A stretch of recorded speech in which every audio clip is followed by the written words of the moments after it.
pangkat, jabatan, kedudukan, harta, ilmu, tidak akan pernah memberikan kepada kita pertolongan, menjadi bekal yang terbaik saat meninggalkan dunia ini. Karena itulah Nabi mengingatkan, setiap tempat punya bekalnya masing-masing. Anda dari Indonesia ke Malaysia, apa dipikir semua yang di Indonesia bisa berlaku di Malaysia? Tidak. Anda dari Indonesia ke Amerika, apakah uang yang berlaku di Indonesia laku di Amerika? Tidak. Belum tentu bisa digunakan. Mas sekarang kita dari dunia akan berpindah ke alam selain dunia. Apakah akan menggunakan bekal dunia? Kata Allah, tidak. Bekal yang dibawa saat berpulang dan kita katakan meninggal dunia itu hanya satu, yaitu amal saleh. Di dalam Al-Quran tidak disebutkan amal saleh kecuali dengan kalimat zikrullah. Zikir. Zikir. Zikir. Zikir adalah nama lain dari amal saleh.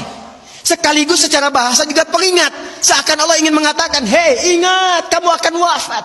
Ingat kamu akan meninggal. Sekarang pangkatnya tinggi, hartanya banyak, ilmunya luas. Saat pulang ingat, saat meninggal dibawa tidak itu. Pakaian cuma 2 helai kain kafan, tidak ada kantongnya. Dibawa ke alam kubur, dunia tidak ada yang ikut. Zikir, ingat. Eling, ingat, kata Allah. Yang hanya bisa dibawa amal saleh. Karena itulah ketika Allah meminta kita menunaikan amal saleh, semua amalnya disebut dengan zikir. Bukankah kita diperintahkan menunaikan salat? Salat dalam Al-Quran disebut dengan zikir. Quran surah ke-20 Taha di ayat ke-14.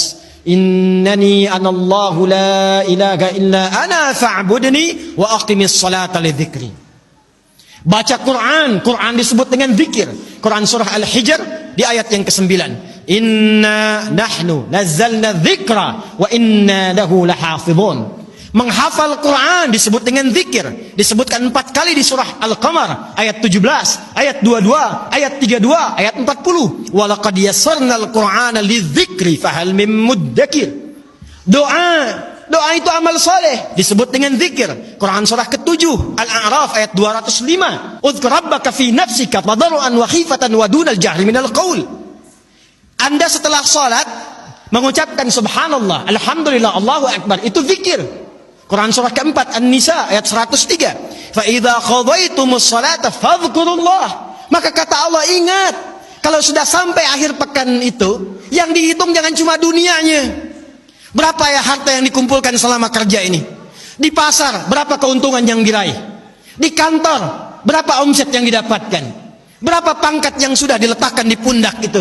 Berapa ilmu yang sudah diraih? Kata Allah, ingat saat meninggal apa bekal zikir yang telah kamu siapkan. Bahkan jangan-jangan sampai sekarang pun, puluhan tahun kita hidup, untuk sholat pun belum mampu mengenal, mengetahui, memahami apa yang kita baca dalam sholat kita. Bahkan diberikan usia yang banyak pun, jangankan menghafal Quran, untuk baca pun masih belum punya waktu. Hadirin, anak-anak sekarang, kami katakan kepada Anda, saya membimbing anak-anak penghafal Quran. Ada yang matanya tak mampu melihat. Ada yang otaknya lumpuh. Usia 3 tahun, 4 tahun, menghafal Quran. Sampai hafal 30 juz. Dan ketika kami tanyakan kepada mereka, kenapa Anda menghafal Quran? Mereka katakan, untuk menjadi bekal ketika berjumpa dengan Allah subhanahu wa ta'ala. Ada seorang anak matanya buta. Orang katakan buta, kami katakan ditutup matanya oleh Allah supaya tidak memandang maksiat. Dia menghafal Quran, bapaknya menggendong, menaikkan ke motor, diantarkan ke penghafal Quran, sampai selesai hafalan Qurannya. Ketika dia pulang ditanya, kalau kami ingin berikan hadiah, apa yang kau harapkan? Kata beliau, saya hanya ingin doa saja, supaya Allah meringankan hisab saya di hari kiamat. Saya ingin katakan, ya Allah, saya mengakui saya banyak berbuat dosa, maka mohon dengan Quran yang telah hamba hafalkan ini, kurangi hukuman kami ya Allah, ringankan hisab kami ya Allah.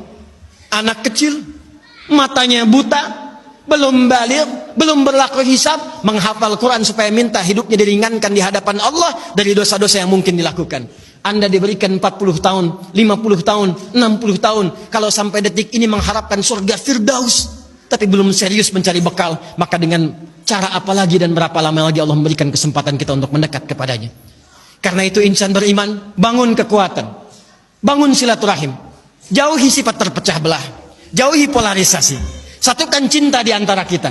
Setelah itu tingkatkan ibadah kita, niatkan setiap pekerjaan kita untuk mendapatkan ridha Allah Subhanahu wa taala, dan setiap tempat yang kita pijak, pakaian yang kita kenakan, kelak semua akan bersaksi di hadapan Allah.